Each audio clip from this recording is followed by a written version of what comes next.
नमस्कार, मैं रविश कुमार। दोस्तों, आज मैं आपको एक कहानी सुनाने जा रहा हूं, लेकिन ये कहानी न तो किसी प्रेम त्रिकोण की है और न ही किसी बॉलीवुड के मसालेदार स्क्रिप्ट की। ये कहानी है हमारे लोकतंत्र के दिल पर हुए उस ऑपरेशन की, जिसमें किसी ने खून तो नहीं बहाया, लेकिन शायद आपकी उंगली पर लगी स्याही को चुपचाप मिटा दिया।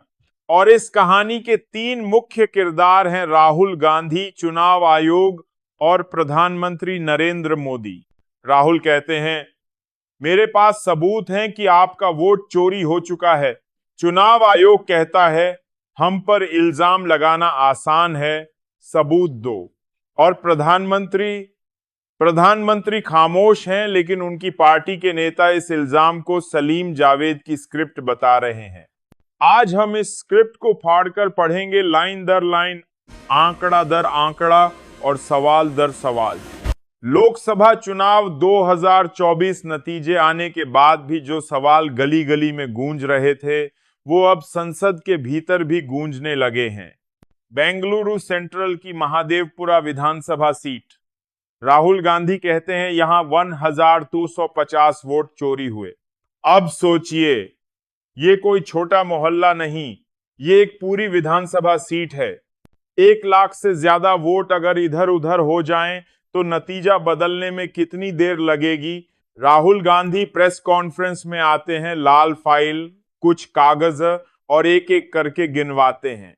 11,965 डुप्लीकेट वोटर, 14 फर्जी पते, 10 साल पेम 5 डबल ऐसे वोटर जिनका पता एक ही है, बल्क वोटर्स, 4132 इनवैलिड फोटो और 33,692 वोट फॉर्म 6 के गलत इस्तेमाल से बने।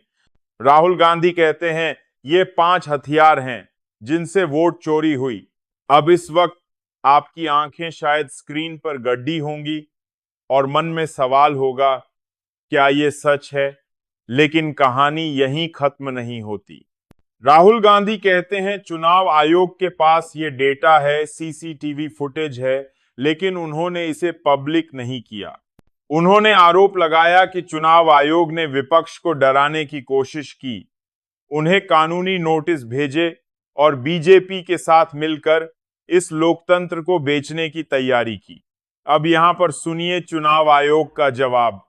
चुनाव आयोग कहता है, राहुल गांधी, आप जो कह रहे हैं वो मिसलीडिंग है। सीसीटीवी फुटेज देखना चाहते हैं, आपको 273 साल लग जाएंगे। 273 साल? ये सुनकर आप शायद हंस भी सकते हैं और डर भी सकते हैं। मतलब आपका वोट गिनने में कुछ घंटे लगते हैं, लेकिन उसे चेक करने में 273 साल। और फिर चुनाव आयोग कहता है, अगर आपको यकीन है तो हल्फनामा देकर साबित करें या माफी मांगें। अब सोचिए, यहां से कहानी कोर्टरूम ड्रामा में बदल जाती है। बीजेपी के नेता कूद पड़ते हैं, कहते हैं, ये राहुल गांधी का राजनीतिक नाटक है। कर्नाटक के डिप्टी सीएम देवेंद्र फडणवीस तो इसे सलीम जावेद की स्क्रिप्ट बता देते हैं। एमपी में एक बीजेपी नेता कहते हैं, यह शहरी नक्सली मानसिकता है। दूसरी तरफ कांग्रेस कहती है, यह लोकतंत्र बचाने की लड़ाई है। मुंबई में कांग्रेस के कार्यकर्ता सड़कों पर उतरते हैं, बैनर लेकर, एसी सो रहा है, लोकतंत्र रो रहा है। अब आपको लग रहा होगा ये ड्रामा सिर्फ टीवी स्क्रीन पर चल रहा है, लेकिन असली खेल तो वोटर लिस्ट में छुपा है। राहुल गांधी ने सीधा हमला किया, एसी, तुम बीजेपी का एजेंट बन गए हो। और ये बात संसद के भीतर गूंज गई। अब थोड़ा रुकिए और सोचिए, अगर राहुल गांधी के दिए आंकड़े सच हैं, तो इसका मतलब है कि हर 4 में से 1 वोटर फर्जी हो सकता है। इलेक्शन कमीशन कहता है, हमने ये सारी शिकायतें जांची और जो गलत थे उन्हें हटा दिया। लेकिन राहुल कहते हैं, जांच कागज पर हुई, जमीन पर नहीं। फॉर्म 6 का नाम आपने सुना, यही वो फॉर्म है जिससे नए वोटर जोड़े जाते हैं। राहुल का आरोप है, फॉर्म 6 का इस्तेमाल नए वोटर जोड़ने के नाम पर फर्जी वोट बनाने के लिए हुआ। अब ये आंकड़े सिर्फ आंकड़े नहीं, ये हथियार हैं जो चुनाव के रिजल्ट को घुमा सकते हैं। मैं आपसे पूछता हूं, क्या आपने कभी अपना नाम वोटर लिस्ट में ढूंढा है? कभी आपका नाम गायब निकला या किसी और का नाम आपकी जगह लिखा हुआ मिला? तो सोचिए, अगर ये आपके साथ हुआ तो ये महादेवपुरा वाले आंकड़े क्यों झूठे लगे? ये सिर्फ कर्नाटक की कहानी नहीं, बिहार, उत्तर प्रदेश, दिल्ली कहीं भी हो सकती है।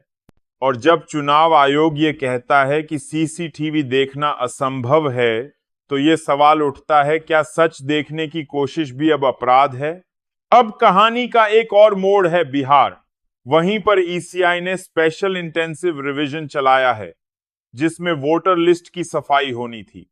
कांग्रेस ने पहले इसका विरोध किया था, लेकिन अब राहुल गांधी के आरोप उसी सफाई के पक्ष में लग रहे हैं। क्या ये रणनीतिक बदलाव है या ये सिर्फ बीजेपी को कटघरे में खड़ा करने का तरीका है? ये सवाल आपको उलझाएगा, क्योंकि यहां सिर्फ डेटा नहीं, राजनीतिक चालें भी चल रही हैं। तो अब तक हमारे पास हैं राहुल गांधी का डेटा बम, चुनाव आयोग का 273 साल वाला जवाब, बीजेपी का कटाक्ष और कांग्रेस का सड़क से संसद तक हल्ला। लेकिन असली खेल अभी बाकी है। राहुल ने कहा है, हम 10 साल की पूरी वोटर लिस्ट और सीसीटीवी फुटेज मांगेंगे। चुनाव आयोग के पास दो रास्ते हैं, या तो सबूत दे या ये बहस आने वाले चुनावों तक खींच जाएगी। और अगर ऐसा हुआ तो बिहार चुनाव, मध्य प्रदेश, महाराष्ट्र, हर जगह यह मुद्दा गूंजेगा। दोस्तों, ये कहानी सिर्फ राहुल गांधी, चुनाव आयोग और मोदी की नहीं है। ये कहानी आपके वोट की है, उस भरोसे की है जो लोकतंत्र की सबसे मजबूत नींव है। अगर वो भरोसा हिल गया तो चुनाव सिर्फ एक शो रह जाएगा, जिसका स्क्रिप्ट कहीं और लिखा जाएगा और आपको सिर्फ ताली बजाने का काम दिया जाएगा।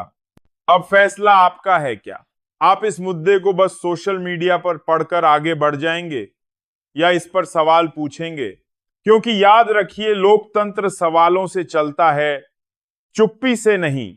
तो अब सवाल आपसे है, अगर राहुल गांधी की ये बातें सच हैं, तो क्या ये देश का चुनाव आयोग वाकई चुनाव कराने के लिए है या चुनाव करवाने के नाम पर बस एक औपचारिकता पूरी कर रहा है?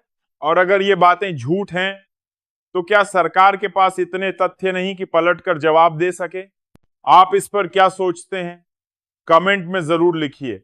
लेकिन एक बात याद रखिए, चुप रहना भी एक स्टैंड है, और वो स्टैंड हमेशा सत्ता के पक्ष में जाता है। अगर आपको लगता है कि ऐसे सवाल और भी लोगों तक पहुंचने चाहिए, तो इस वीडियो को शेयर कीजिए। और हां, कल जब मैं फिर से आपके सामने सवाल लेकर आऊं, तो आप यहां मौजूद हों।